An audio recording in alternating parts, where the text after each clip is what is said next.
It's 12 minutes past 3. Ben Jackson with you through until 6 this Friday afternoon. Now, affectionately known as the Singing Policeman, Kulbinder Rai was born in the Punjab and came to England at the age of 9. After college, he became an aerospace engineer and started working part-time as a special constable in 1994, where he earned 3 medals for his contributions to the police force.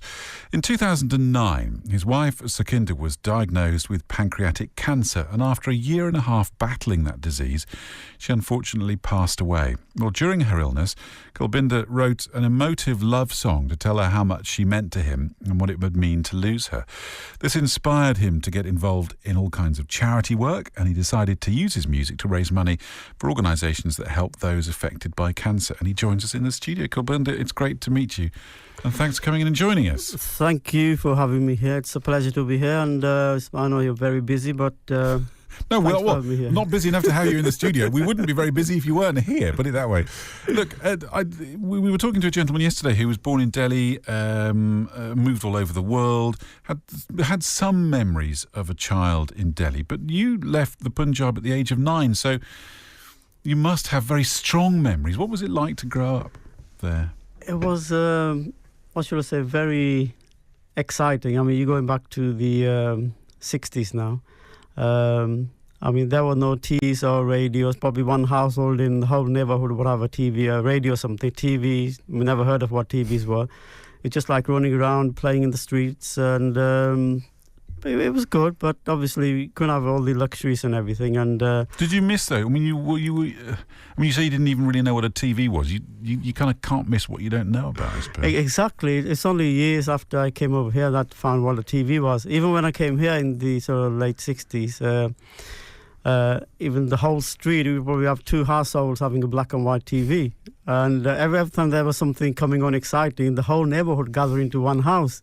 And I think it was like a lot of neighborly love, and everybody's had time for each other. That's a different issue, but I mean, life is so fast these days. Yes, I mean, like I said, never heard of TV, what TV was. So, like I say, you can't miss what you didn't have. What as a child then, as a 7 or 8 year old, what would a typical day be for you? Day would be get up, get ready, go to school.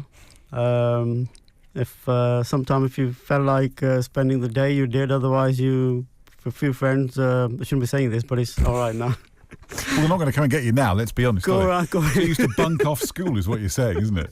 Go around playing somewhere and forget to go back to school. And it was good. I mean, like a normal childhood, I think. Whereabouts were you at school? What was the name of the place? It was a place, a small village called Morawali. It was like a couple of hours drive from the Golden Temple city, Amritsar. Wow. So right in the centre of Punjab. Have you ever been back? Yeah, I go back. First time I said, I missed it so much, I said I'm going to go back every year. And the first time I went back after I came here, it was 17 years. Really? I was grown up by then. Then I thought, that's it, there's no way I'm going to come at least every 2 years or 1 year. And funny enough, after that, it was another 12 years. But then... after I got married in 1977, we started going, because we had more families back there then, from my wife's side and my side. We started going back like at least every couple of years. Then lately we used to go once every year, until, like you said, Sukhinder, my wife, was diagnosed with pancreatic cancer. Then obviously it was very difficult to go anywhere then. When you went back after that first gap of 17 years, what was that like? It was like there were TVs then. There were even small villages, backward villages. Even they had TVs. All those, it was like probably one in a whole village had a couple of houses had TVs. But the TVs, and 17 years was a long time, and India were like, economy-wise, it was improving and everything. Although at that day, you don't even think what economy was. You just still wanted to mess about and play.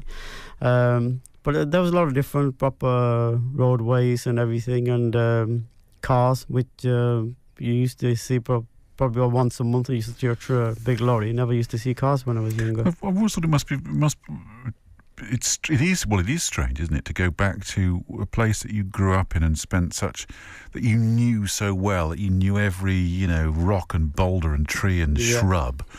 You then you leave. And you go back, and of course, the picture you have in your mind often bears no resemblance to what it's like now. Had it changed? Other than the tellies and the road and stuff, had it changed beyond that? It has. I think by that time, a lot of people my age as well got educated, were working away from home and gone into bigger cities. Whereas the way, like most of the Punjab in them days, is like farming community. So they grew probably 80-90% of the grains or the wheat, which fed whole of India that time, the Punjab area. So it's like if your fathers, your forefathers, your grandfathers, that's all they did, farming, because that was like it was like high profile life. If you're a farmer, you had a good farming family, you were regarded as rich. Not rich, but like high classes, sort of mid class. So it's like you just follow each other. Your grandfather did that, your father did that, and you might have education, but the thing still was you still ended up doing farming because it was like a job and it was like a business. You followed it until I went back, like say, first time after 14 years. Then obviously a lot of the youngsters say, we're spending all this time getting educated, spending all this money, and why do we end up going to the farms again? So then I think the situation changed completely, and people, the youngsters started getting education, university or college, then engineering, doctors, medicine, dentistry, IT came a bit later. But then I think when I went back, that was the main change. A lot of youngsters who I knew, grew up with, had been educated and just moved away. What caused the family to move to England? My father and my elder brother, who unfortunately passed away about 17 years ago, they came here like 51 or 52. And at that time, there were only like a handful of Asian families in all of Leicester, even around the UK, because not many people came here. A lot of people went to Africa, or even America, or Malaysia, Singapore. And my family was, my father and my brother were probably one of the very few who came here. And obviously, the idea them days was we're going to go spend a couple of years, earn a good living, save money, like the old used to think, go back, and we can improve our lifestyle back home in the villages. But like I said, once you're here, you start getting used to the life, your regular earnings, then the idea changed completely that, no, rather than them going back, why don't you bring the families over? Why did your dad and brother choose to come to England then? If most people were going, as we know, that many people went to Africa, to Uganda and other areas, and we kind of know how that all ended up. But why did they choose to come to England? I think they came across a couple of they met somebody. They always wanted to go somewhere to have a proper earning and probably improve their lifestyle. And they used to go to this big city, like a travel agent, who used to arrange visas, and whether you're a farmer or engineer, whatever. And I think they came across a few people now and again when they used to go to the office, people mentioning England. And I don't know, it just got to their head, that's a place they probably need to try and go down there. And I think they had a chat with the travel agent who used to arrange all the visas, and he goes, the feedback I'm getting, people are actually more content staying in Britain in England rather than going anywhere else. So from then on, I think that's when it really kicked off, people coming here. So, as we've already alluded to, so 9 years in the Punjab, then you come to England, you settle into school here. What was that all like?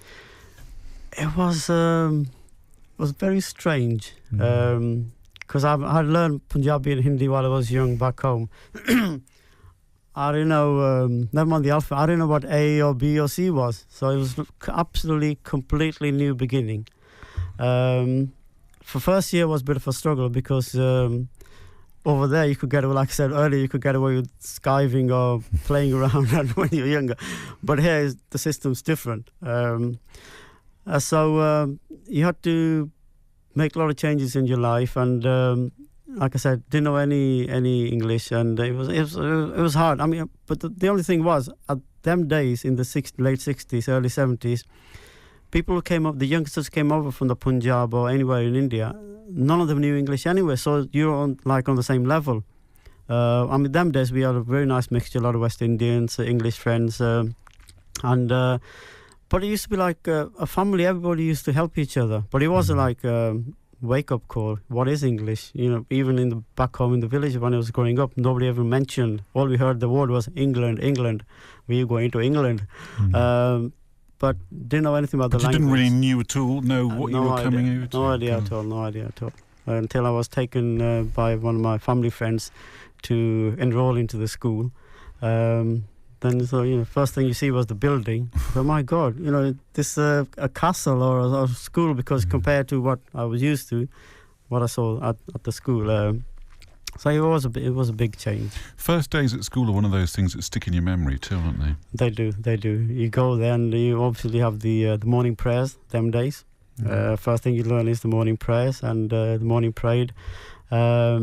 And you're not used to that. You're just standing in a line or something, standing there. You're used to looking around or walking away, and you do that once or twice, then you get told off. Then suddenly, slowly, you start getting into shape and coming in line. Did you make friends quickly?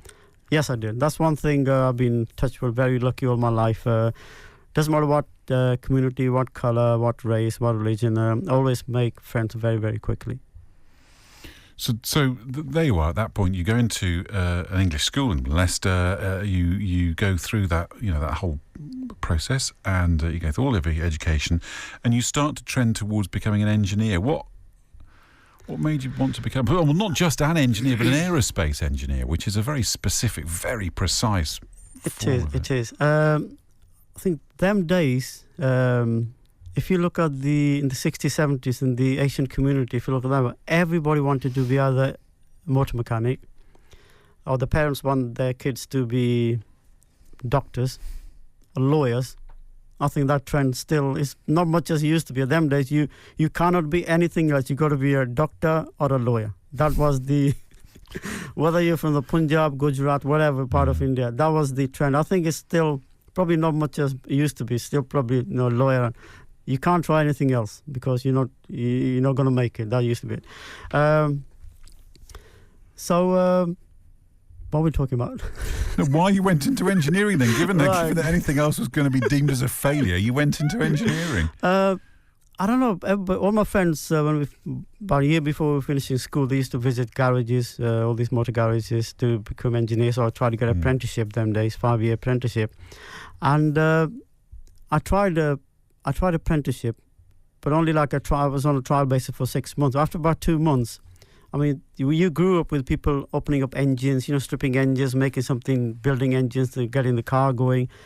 And the first few months, it was like you're in a class, bored, drawings and everything. Then I thought, when are we going to get to the engines? And then the teacher goes, you'll be here in 6 months' time. If you decide to stay, all of you, if you decide to stay, you'll be here. Then one day you'll have a release college where you'll be going to college. That'll carry on for 4 or 5. That's your apprenticeship for 5 years. And I thought, no, probably this is not for me. And I moved away. And luckily, I started working part-time at this engineering place, just learning engineering, nothing to do with aerospace. Then as I learned more and more, then obviously aerospace engineering came into my head, and the more people I spoke to and everything, and I thought, oh no, it won't be easy, but this is what I want to do. So I switched off to doing apprenticeship aerospace engineering. I mean, aerospace engineering is different, isn't it? I mean, engineering is in principle all the same. You work with the same principles, same measurements, same stuff happens to the same stuff if you apply force to it and all that kind of stuff. The thing with aerospace engineering is that you're working at the far end of what tolerances are capable of being produced. Exactly. Jet engines, parts of them run beyond the melting point of the metal, but they're cooled in a certain way that keeps them, all that kind of stuff. Yeah. That's what you're dealing with. Yeah, like you said, it's completely different. I mean, you could be like in the motor trade where you're doing nuts and bolts most of the time, maybe occasionally doing something a bit difficult. With the aerospace, I mean, compared to doing a part worth £1 or £5, you're looking at here, some of the parts worth nothing less than £1,000 each or £10,000 each. And they're not big either. 10 grand's worth doesn't buy you much of an aerospace. And slightest mistake, that's, so it's like a lot of pressure. It is very intensive pressure, and I think Like I said, any job, a lot of people can handle it, a lot of people can't handle it. And I know the first time I've done everything, got my apprenticeship done, got my courses, diploma, everything, and went to this job. And I mean, I'll answer the question, but you might go and ask me. The most expensive part I've ever, this is like 2 weeks into my new job, a few years back, and I've been used to working like maybe £10,000 each or £4,000 each, and I thought they were like all for engines. You know, I've done some parts for Tornado jet fighters as well. And I'd done this part. It was right at the end. Only was going to take a couple of hours to finish it off, and everything had been done for months and weeks. So making the part, yeah. And my job was to finish this off on a computerized machine, CNC machine. And I finished it after it's been passed up by inspection and gone to Rolls-Royce, you know, and everything hunky-dory, everything passed. Then my supervisor comes to me, he goes, "Did you know the part you just finished, how much that's worth?" I said, "Maybe 15, 20,000. He goes, "No, that was worth £75,000. I said, he goes, "You want a chair?" I said, "No, I need more than a chair." But of course, that's the last thing you needed to know, isn't it? Otherwise, you worry about stuff that you do every day. When you're using a CNC machine, you know, it doesn't really matter whether it's worth 75,000 quid or 75 pence. Yeah, he said that was the reason why I don't want to tell you exactly anything about the job. I just wanted to finish it. I knew you were going to do it. As soon as I said this is what it's worth, and you'd only be in your new job 2 weeks, I can't imagine what might have happened. So I just left it to you. I said, well, you could have given me some indication.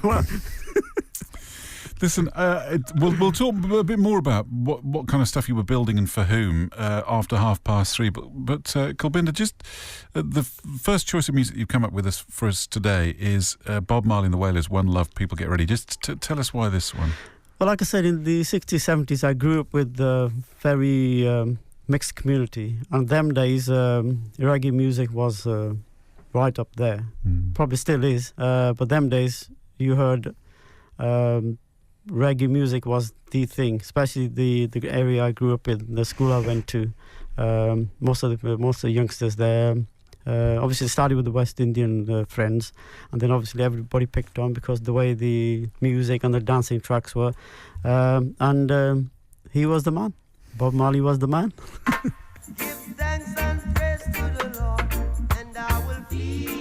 Bob Marley and the Wailers and One Love. BBC Radio Leicester. Ben Jackson with you through until 6 this evening here on 104.9 FM. We'll be finding out from Kulbinder Rai why he's called the Singing Policeman before 4 o'clock. It's making you smile. It'll be on stage tomorrow, actually. Just before we go to the headlines, we were just kind of finishing off our discussion about the fact that you went into aerospace engineering. And it's something I think that you're really passionate about, and you just said something to me that I think is really quite moving, that the responsibility of making a part that will keep that people's lives will depend on. Exactly. What's the life of a big jetliner? 20, 30 years? Oh, goes on for years and probably years. Carry 1 million people in that time, maybe? I don't know. Probably more. And it's down to the bit that you make that makes the flaps move. That's what really fascinated me, and it was just amazing. I'm not quite sure what the link between that and music is, but we'll find out in a minute or two. Kulbinder, it's a great pleasure to see you in the studio this afternoon. Thanks for coming in and joining us. I'm talking to Kulbinder Rai, the singing policeman, this afternoon. Look, so we've talked about the fact you went into engineering, that you went into the top end of engineering, which you still are doing. Yeah. You also... in the 70s? No, a bit later than that, you became a policeman. Yeah, that was in 1994. 1994. 20 years ago. Why? I don't know. Just one day I just felt I wanted to do something different. And then I thought I had a very good career in engineering, which I enjoyed. By that time I was in charge of a section, and I thought I'd enjoy that. And is there anything I can do part-time basis? So I found out a few details. Used to go down to the local police station, and then obviously at that time there weren't many Asians going into policing, and obviously it's different now. And I read the leaflets and visited the force headquarters, had a chat with a few people, and just made my mind up. I said maybe later on if I decide to go full-time that's different, but this is the way I wanted to start. And it was 1994. I decided to finally join. Look, let's be honest. There are lots of things you could have volunteered to do. Yeah. Volunteering to be a police officer puts you in. Puts you literally in the front line. It puts you in danger, effectively, doesn't it? It does. I mean, in a way, not to scare people, but once you walk out through that front door, go on duty, until you come back, you don't know what's going to happen. Anything can happen because it's like every day is different or every minute is different when you are there on the beat. But I don't know. I just wanted to do it, and I carried on like I say, it's 20 years now. And the only thing is, I think I'm still feel proud about it. I would say anything up to 90% of my duties I did on the beat. I wanted to walk. Obviously, if there's emergency, you take a car out, that's different. But if I had the chance, I always wanted to walk because the feedback you get from the public, you walking, it's like being part of the community. I just enjoyed it. I mean, a lot of people enjoy different things, but I just enjoyed walking on the beat, whether it was in the evening or early or midnight. I just enjoyed people coming to me talking and feeling safe in a way that actually they seen somebody live officer walking and they would come in. It was like you would go home after you're doing your shift and thought, my God, it's worth it. Yeah. It's worth it when you make people happy. I mean, as a special, what are your duties? What do you have to do? The duties could be everything. We have the same training, same powers as the regulars. We have the same training, same health checks, fitness tests. It could be anything. Once you turn up at this police station, you could be sometime teamed up with another special, going out together, or you could be teamed up in a car with a regular who needs you out there with them. It could be anything really. There's nothing pre-planned. You just turn up there, and you could be assigned to any kind of duty. How many shifts do you have to do in a month, for example? For specials, I think you used to have to do 4-5 hours a week. But over the year, you total 200 hours a year. Wow. 200. I mean, obviously, because we do full-time jobs and other careers, family commitments, then you could miss out now and again. But obviously, because you're so excited, you want to put everything, you want to put back into the community much as you can. If you miss 1 week, we were wanted to, instead of 4 or 5 hours the next week, we probably end up doing 10 hours just trying to make up. But obviously, the force do understand you have a personal life to live and you got a job and you've got a family to look after. So the average is about 200 hours a year. You're about to step down, I think, aren't you? Yeah, I'll be retiring after 20 years in the next few weeks. Will you miss it? I will. I'm missing already thinking about it. Yeah, funny thing is, about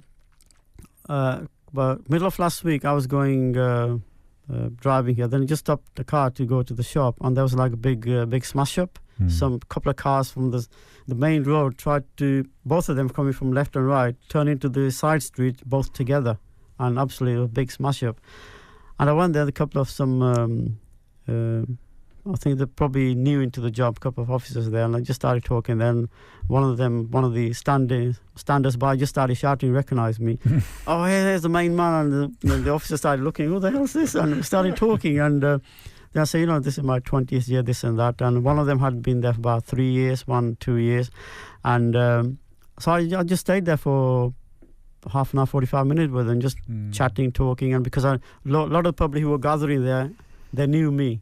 In that area, and I thought it might be, I'm not going to interfere with anything, but at least when I'm here, it'll help them to a bit of not safety, but a bit of encouragement that I'm here with them if anything happens. So I knew everybody there, and then one of the cars started leaking something, and one of the officers a bit panicky and goes, that's it's not inflammable, is it? I just went over to the car, got under the car, I said, no, that's the brake fluid, and I'm glad you stayed behind.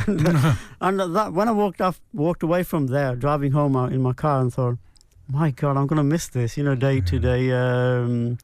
It's meant so much to me, I have a feeling you won't, you're not going to be in a position where you can walk past something just because you've retired as a special. No. I mean, there are times when I'm driving and something happens, there's like some arguments going on or in the car or out on the street, and somebody recognizes me. and first thing they'll come running to me, and I can't just drive past. No. I'll stop and talk if there is any way I can help. They need anything, calling up anything, or just can't. If they know both parties, just calm them down. I will miss that, but I'm planning on something. Maybe we can work on something where I'll still have a link, do something within the community and between the police force, because I built up such friendship and respect in it, because I respect everybody, and hopefully I had a lot of respect from the force. And I spent 15 years in Belgrave, then 5 years in Spin Hill area, and every business, shops, the residents, they know me personally, face to face, and so I will miss it. I will miss it, but like I said, I'm going to try to work something out. I can still do something. But obviously, it won't be in uniform. No. Kulbinder Rai, it's your second choice of music this afternoon. You've chosen Michael Jackson and Billie Jean. Yeah. Why this one? I think when you came into first of all, I remember the Jackson 5 when I was very young, and I didn't know what it was. The hairstyles and everything used to be freak me out first. Then obviously, as you got used to it, then you had the four tops, the Jackson 5. Then apart from Bob Marley, everybody's crazy about Michael Jackson, and you don't know. And once you started listening, and when you're in a group of friends, all different cultures, and they and you just follow them. And Michael Jackson fan at the very young age. Kulbinder, we've been talking about. You see, I love the kind of life choices that you've taken, because, engineering, and then you become a special constable, which you've done for 20 years, about to retire in the next few weeks, which you're going to miss. But through all of this is a passion for music, and that's what you're going to chase after next, isn't it? Yes. So I finally, after years and years, I think I decided before, like I said, you never know what's around the corner. Before it's too late, still got my health, still got my voice. I want to spend more time on the music side, so that's why I'm stepping down from my engineering. Then obviously I'm retiring from the police force 20 years. But like I said, if it doesn't work, I always go the engineering. I'll go back. But let's get this into some kind of context, because what you're talking about, the fact is you have recorded 2 songs in Mumbai with a 20-piece orchestra. You've got your debut album out. Yeah. You have appeared live with some of the greats of Indian music. Yeah. You're on a flying start with this, really, aren't you? Yes, so that's why I thought before, people say, you can just keep thinking before you know it's too late. Life passes you by. That's why after a lot of thinking, a lot of hard thinking, very hard decision, that I decided from now on, since last month, it's just going to be music now, traveling the world and doing much as I can, like I said, because when we had the shock of my wife having pancreatic cancer, while she was still alive, I made my mind about, I started doing a lot of music shows, functions for cancer charities, Lauros, Macmillan, Cancer Research UK, Mary Carey, Rainbow, the Children's Hospice, and it really touches you when you see 7-8-year-old kids with cancer. Then you just balance things out. What the hell have they seen? What they eaten wrong? What have they drunk wrong? Cancer at 7-8 years of age. So I started doing a lot of that, and I will carry on. Like I said, I've performed in front of 200 people. I've performed in front of 10,000 people. What's that like? Other than scary, obviously. That's one thing. I never get nervous. Really? Never, ever get nervous. And people are shocked. I said, people who've been in the industry for 10, 15, 20 years, are you shocked? I said, I don't know. As soon as I go on stage, I've never panic. I might do something wrong or forget my lines, but that just bad memory or something. But I don't know whether people say it's probably what you come through. I lost my father when I was only 12 years old. Looked after my mother, doing a lot of paper rounds, looking after the family. So I came a lot of hardship at the beginning, and then the police work, 20 years, you see so much out there. It's like completely different life. Well, that's put me in this position that I just don't get nervous. I always confident what I'm doing. I'm going to do well. Hopefully, I'll try to do well. But there is a kind of a theme that runs through you, isn't there? That the fact that you've given 20 years in volunteering as a special constable says a lot, doesn't it, about your need to give something back. So when you started to perform music in front of people and, frankly, in front of big audiences, which I suspect brings a not inconsiderable amount of money. You decided initially you were going to donate 35%, which is a lot of those earnings to charity. That then became 50%, which is what you now do, and sometimes it's 100% of everything you might earn on a gig. You will give to charity. Why that need to? I don't know. To give something all the time. People think I'm crazy, so you need to, because if you're going to do other projects and that, do give a little bit and keep something. I thought maybe what I come through and what I've seen, looking after my wife for a year and a half. And I said, all right, whatever I'm doing, the money's too late for her, but it's going to help somebody out there, and that's the way I look at it. Whatever I do, it will definitely help somebody out there in a way, young or old. Doesn't matter which part of whatever community, and because I know what it means to go through cancer. I'm obviously if I'm going to full time into music, then obviously I'll have to do more now because I'm never going to give up charity work. I will definitely do much as I can. Then I'll be doing more shows and gigs which are not connected with charity to earn a living as well. Because that's the dream, isn't it? To launch a career in Bollywood. Is that realistic? Very hard. Very, very hard. It just came to my head because I've been there about 3 times in the last year, twice in the last 2 months, and I've seen how hard it is, but it's given me more encouragement, more passion. I've actually done it. I mean, before I never performed in front of more than 3-4 musicians, a drummer, keyboard player, or something. And when you see 20 people and about 12, 15 of them are just playing the violin, the first time I stepped into the studio, where all the biggest stars in Bollywood films for years and years recorded their songs, and these guys been in the Bollywood music for 30, 40 years, the orchestra. And I was like, I had a couple of tears drop. Where am I? How the hell am I? How do I make it? Because I never had a rich family where people just threw money at me. Oh, go and make music. Go and make a video. You spend one. It was like me and my wife. Whatever we earned, we spent. And it was because of her hard work. Actually, I'm here, and that's why I want to carry on in her memory. Now she's gone. To do much as I can for charity as well, but music, it's never easy, but nothing's easy. One thing that really got to me was when I was in Bombay, and the leader of the orchestra, he goes, some people we never get, especially from abroad, they never want to perform in front of orchestra because they're used to doing all their gigs, music, in front of 3-4 musicians. And when you see 20 people get scared. He goes, don't you get scared? And this is what I said exactly. I said, how many of you are there? He goes, 20. I said, if I can spend 20 years day and night on the beat, looking at murders and everything, and coming across thousands of people, baddies and goodies, what the hell are 20 of you? I can stand in front of you lot.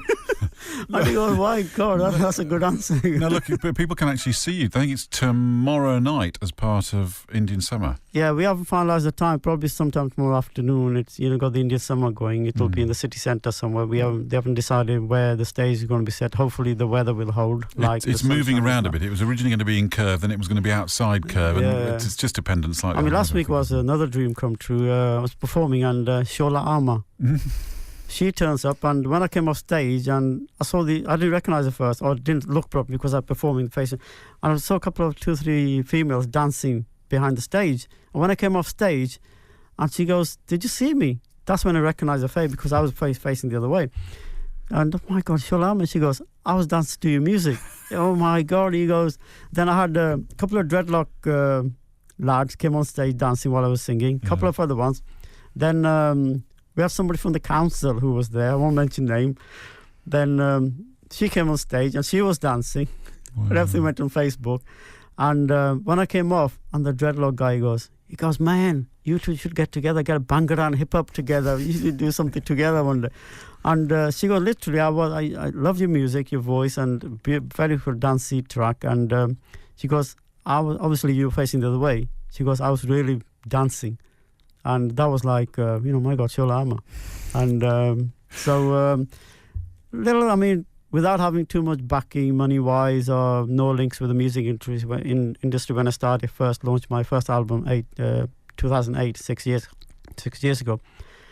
Thanks to God and my wife and other friends and family who helped me get here, my sons, It hasn't been easy because you need a lot of support, which I never had, apart from just a few people.